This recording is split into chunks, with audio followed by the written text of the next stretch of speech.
scored in a World Cup final, Griezmann, Pogba! sent his team to a Champions League final for the first time in over a decade, and topped the list of the most expensive players in football history. But now, he is a disgraced footballer and will be forced to stay away from professional football for a long time after he was slapped with a 4-year ban following a failed doping test. He was banned after the A test came back positive for testosterone. He asked for the B sample to then be tested. That too came back positive in October. The prosecutors asked for the maximum ban to be imposed of 4 years. This is the story of the rise and fall of Paul Pogba. You see, Pogba was born in France to Guinean parents. Football was always in the family, with his 2 older brothers already playing football before him. But there was something special about Paul, and everybody could see it right from when he was a kid. He started playing football when he was just 6 years old at US Ouassi-en-Brie, not far from his hometown. Then at 13, he moved to Torcy, where he captained the under-13 side during his 1-year stint there. From there, he made a move to Le Havre. There, he was made captain of the under-16s. Although still very young, Pogba's talents and leadership qualities were already shining through, so Manchester United noticed him all the way from England and snatched him up in 2009. He was just 16 then. He played with the Man United Academy for 3 years, but in the middle of all that, he managed to make 7 appearances for the senior team under Sir Alex Ferguson.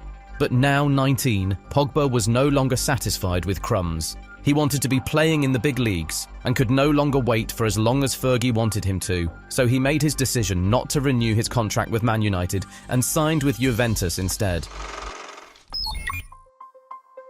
After his move went public, Ferguson released a statement saying that Pogba did not respect Man United, but well, that didn't stop the club from coming back for him only 4 years later. But to be fair, if you saw Pogba during those 4 years at Juventus, you'd understand why Man United had to overlook the perceived disrespect and go back for their boy. In Italy, Pogba soared so high, so high. His first goal for Juventus came against Napoli, so from the start, he already showed that he was the man for the big occasions. In his first season at the club, he helped Juventus win the Serie A and the Supercoppa Italiana. Later that summer, he captained France's youth side to victory at the FIFA Under-20 World Cup for the first time in the country's history. He was also named the best player at the tournament and was awarded the Golden Ball. Thanks to all his exploits that season and that year, Pogba was named Golden Boy of 2013. An award everyone thought he thoroughly deserved. But that was just the beginning for him. The following season, he became even more important for Juventus, playing more games for the club than any other player that season. He was just 21. He helped Juventus defend their Serie A title, and for his performances, he was named in the Serie A Team of the Year and also won the Bravo Award, which is given to the best under-23 player in Europe. Then that summer, he joined the France national team in his first ever senior tournament, the 2014 World Cup. He featured in all of the 5 games France played, scoring, but more importantly, putting up a man of the match performance in the round of 16 game against Nigeria. France would eventually get knocked out by eventual champions Germany in the quarter-final, but Les Bleus knew they had just unearthed a new superstar. They may have lost at the 2018 World Cup, but with a young player like Pogba in their ranks, they were confident they would win in the near future. Despite not making it to the semis, Pogba won the FIFA World Cup Young Player Award. Little did he know that there were better things to come for him in a France shirt. The boy continued to get better and better. In the 2014 to 2015 season, not only did he win his 3rd Scudetto in a row, he led Juventus to their first UEFA Champions League final in 12 years. After assisting one of the goals in the semi-final against Real Madrid. He also assisted one of the goals in the Coppa Italia final, which meant that Pogba was so close to leading Juventus to their first ever European treble, but they fell to Barcelona in the Champions League final, which meant they had to settle for the domestic double. For his tremendous performances that season, Pogba was named in the Serie A Team of the Season, UEFA Team of the Year, and FIFA 5 Pro World 11. The following season, he kept going. He helped Juventus complete the domestic double again, and once again, he made it into the Serie A team of the season after finishing as the league's top assist provider. At this point, Pogba was on top of the world and at the peak of his powers. He was 23, a serial league winner, had won a World Cup award, had made it to the FIFA FIFPro World 11, and that summer had gotten to the final of the Euros. He was easily one of the hottest properties in world football. Man United saw all of this and desperately wanted their boy back, so they paid €105 million to Juventus to bring him back to Old Trafford. That was the highest figure in transfer fees that had ever been paid for a football player at the time.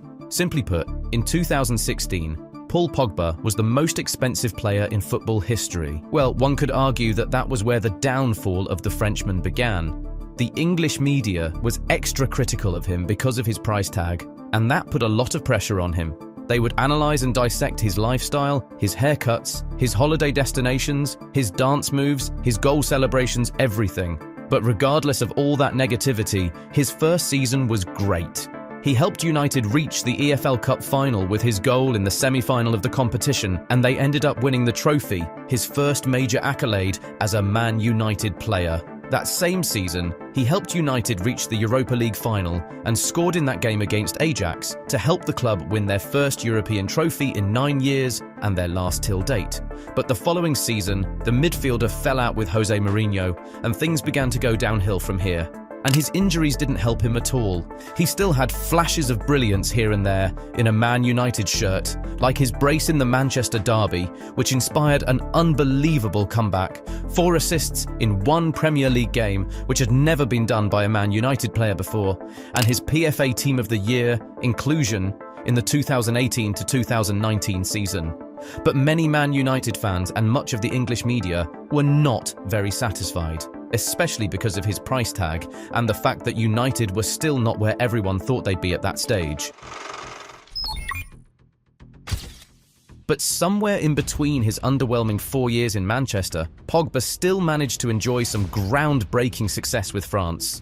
As you know, he won the 2018 World Cup with France in Russia, scoring in the final against Croatia and proving that he still had it. He was still one of the best players on the planet.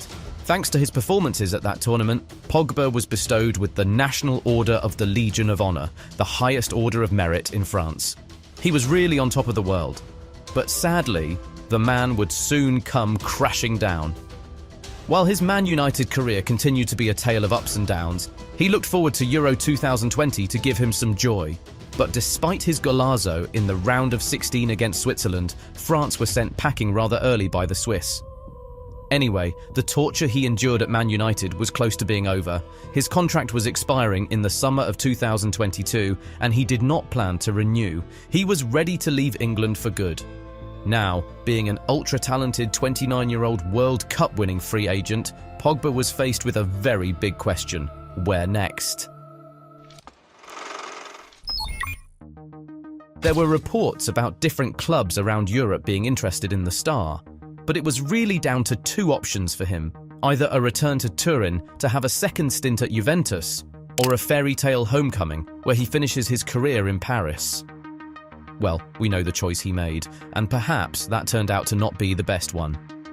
Literally 2 weeks after he signed, Pogba picked up a meniscus injury, which initially kept him out for 2 months. But he later had to get surgery done on his knee, so he was out for an extra 5 months. 7 months in total. That meant that he missed the 2022 World Cup and missed out on another chance to feature in a World Cup final with France. Things got significantly worse for him on the injury front, but just hold that thought, let's backtrack a little. While Paul Pogba was struggling with all these injuries, his own brother turned on him. Yes, his biological brother. In 2022, it was revealed in some reports that his brother Matthias and childhood friend were involved in a plot to extort him to the tune of €13 million. Paul also revealed that he was harassed during training at Juventus, and all of that put together made him contemplate quitting football.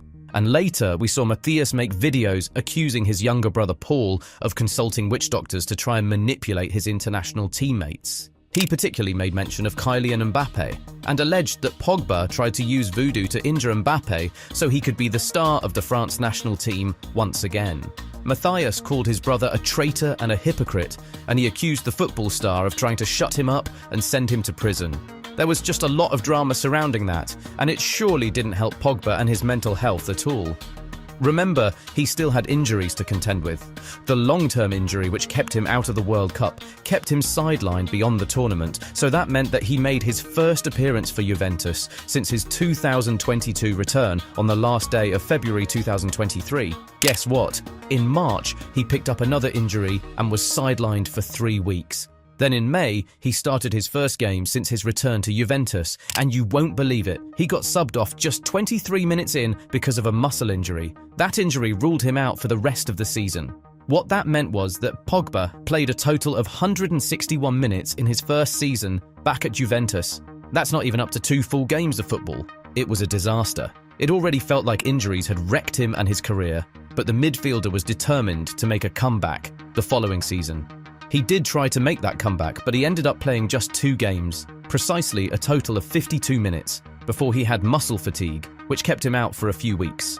And while he was still away because of that injury, the hammer dropped. On the 11th of September, 2023, Paul Pogba was suspended from playing football because of a suspected drugs test failure. Non-endogenous testosterone metabolites had reportedly been found in his test results. Basically, his testosterone levels were much higher than it should naturally be, so they suspected foul play. What's so funny about this is that he was randomly selected for the drugs test in the first Serie A game of the season against Udinese, a game where he didn't play a single minute and was just on the bench throughout. Another sample was checked the following month, and it yielded the same result, so the case was then left to the Italian Anti-Doping National Tribunal to determine what punishment would be meted out to the Juventus player. Just a few weeks to his 31st birthday, the French midfielder was slapped with a 4-year ban from football, which should keep him sidelined until he's almost 35. Following his ban, Pogba released a statement saying that he has never knowingly or deliberately taken any supplements that violate anti-doping rules, and he believes that the judgment that has been reached against him is incorrect. He promised that the story will become clear when he is free from legal restrictions and that he will exercise his option to appeal to the Court of Arbitration for Sport. What that means is that there could still be some reprieve for the former Man United man. In 2021, Man United's goalkeeper Andre Onana was banned from football for 1 year for taking a banned substance. He appealed to the Court of Arbitration for Sport and eventually had it cut down to 9 months. Pep Guardiola was slapped with a 4-month ban in 2001 for taking a banned substance. He appealed and pressed on relentlessly and was eventually cleared of all charges in 2009. So what I'm saying here is that there's still some hope for Pogba. He could have his 4 years cut down after his appeal, or, if he is innocent, he could have the entire thing disappear altogether. We've seen it happen a few times before, and it can surely happen yet again. But now, the question is, do you think Paul Pogba is innocent? Do you think he will have his ban cut short, or be cleared of the charges altogether? Will there be a triumphant end to the story of this French World Cup winner?